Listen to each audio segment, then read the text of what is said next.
또 의사가 못 고치는 환자는 어떻게 하나 이야기 제2권 병 못 고치는 의사 엉터리 의료제도 이야기 뒤이어서 들려드리도록 하겠습니다. 지금 계속해서 사례 발표를 하죠.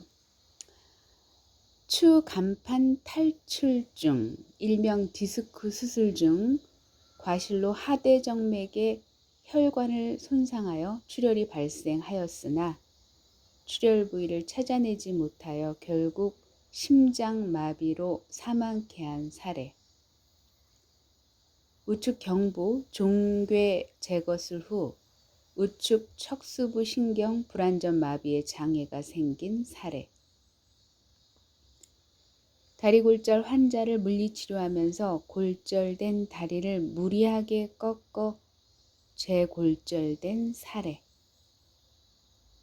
척추 측만증 수술 시 금속봉을 과다하게 삽입하여 스스로 곧바로 부작용으로 하반신이 마비된 사례. 척추 후 외방 감압술 시행 후 양하지 마비 증세가 발생하여 영구 장애가 된 사례 등 유사 사례 다수.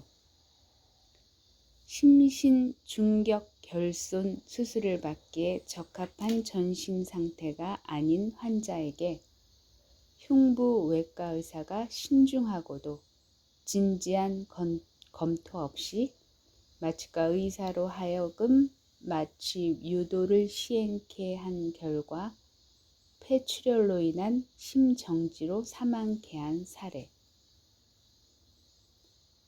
종양 제거술을 시행하면서 미주신경의 분지 일부분을 완전히 절단해버려 좌측 성대 마비 및 이로 인한 신목소리 증상이 남아 개선 불가능하게 된 사례.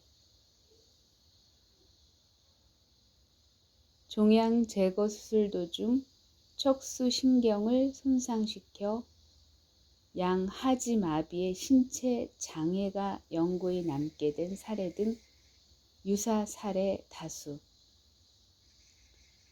신적출 수술 시 하대정맥을 손상시킨 과실로 그곳에서 출혈이 발생하여 지혈하면서 혈관을 봉합한 후 다시 마취를 실시하고 수술을 한 후 환자에게 뇌손상에 의한 기질성 장애와 시각 유발 전이체계 기능 부전이 발생한 사례.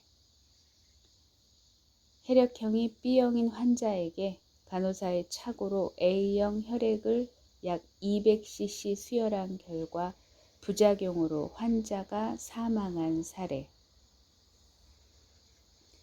수혈할 혈액의 완정성 여부를 검사하지도 않고 세균이 혼합되어 부패한 혈액을 완전품으로 믿고 수혈을 하고 수혈하는 현장에 의사는 입회하지도 않고 조수와 간호사에게 일임하고 수혈 시작 직후 환자가 통증을 호소함에도 불구하고 수혈을 계속하다가 환자가 고통을 못 이겨 고함을 지르자 비로소 의사가 달려와 수혈을 중지한 사례. 혈청의 생화학적 반응 검사 등으로 종합적인 장 기능 검사를 철저히 해야 할 것인데 시진, 문진 등의 검사 결과와 정확성이 떨어지는 소변에 의한 간 검사 결과만을 믿고 할로테인으로 전신 마취를 실시한 다음 개복 수술을 감행하여 환자가 사망한 사례.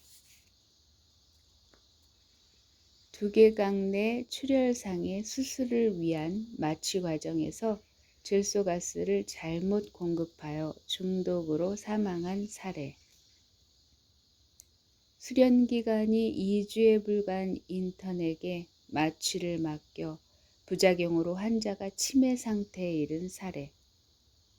전신 마취 후 허혈성 질환이 나타난 사례. 전신 마취 시 삭관법 선택의 과실로 환자가 사망한 사례. 심전도 검사에서 이상이 있었음에도 그대로 마취하였다가 환자가 호흡장애를 일으키고 심정지로 사망한 사례. 심장질환 환자를 정밀검사 없이 전신 마취하였다가 사망한 사례. 환자가 마취에서 깨어나기도 전에 특별한 조치 없이 마취 담당 의사가 환자를 떠나보려 문제가 생긴 사례 등 마취 관련 사례 다수. 사실 뒷이야기가 유익한 이야기들이 더 많이 기다리고 있을 텐데요. 벌써 5분 35초를 지나가고 있는데 제가 뭘 말씀드리려고 했나. 돌아가신 분들 삼가 고인의 명복을 빕니다. 그리고 이렇게 사례를 남겨주신 판사님께도 깊은 경의를 표하는 바입니다. 그 기생충에서 그러죠. 그 지하에서 기생하는 양반이 리스펙 이러잖아요. 정말 리스펙, 진짜 온 마음과 혼을 다하여 존경을 표하는 바입니다. 오늘도 좋은 하루 되시고요.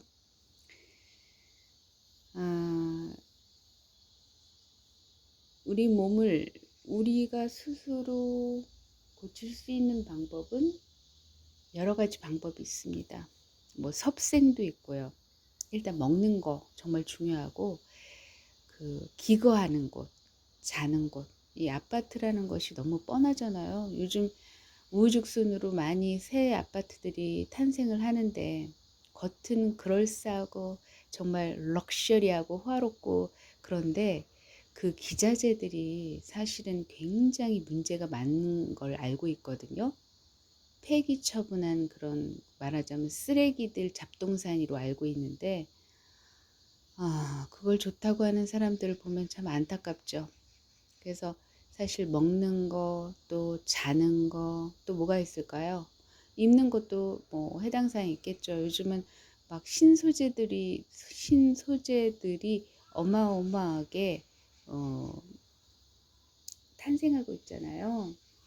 만들고 있잖아요. 근데 그것도 역시 또한 그 산업 폐기물이죠. 그거 산업 폐기물로 만들어진 건데, 그걸 좋다고, 그 뭐 디자인 좋다고 막 어떤 사람은 몇백 내지는 몇십만 원짜리를 그냥 쉽게 사 입는 사람들이 있는데, 정말 제가 항상 말씀드리지만 자발적 비루함, 요즘 시대에는요, 자발적으로 비루한 삶을 사는 사람이 현명한 삶을 사는 사람이라고 저는 믿어 의심치 않습니다. 지금의 이 풍요는요, 제가 볼 때는 엄청난 독이에요. 그 풍요를 여러분은 절대로 만끽하지 마시고 그 풍요를 버리십시오. 하나씩 하나씩. 한꺼번에 버리는 건 쉽지 않죠.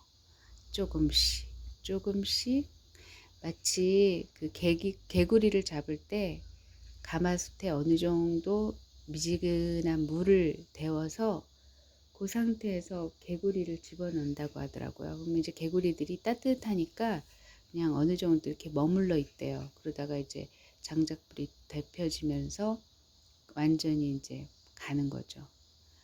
그러니까 이제 뭐 모든 우리 삶들이, 뭐 요즘은 호캉스도 있다 그러잖아요. 호텔에서 바캉스 지내는 거. 근데 저는 다행인지 모르겠는데 제가 신혼 때 호텔을 묵었고 그 이후로는 호텔을 그렇게 잘 안 갔어요. 일단은 나하고 너무 안 어울려요. 왜냐하면 저는 일단 키가 작고, 그리고 이제 어떤 분이 그런 말씀도 해주시더라고요. 제가 이제 건강을 위해서 침뜸을 열심히 하는데 뜸자국을 보더니 그 뭐라 그러더라?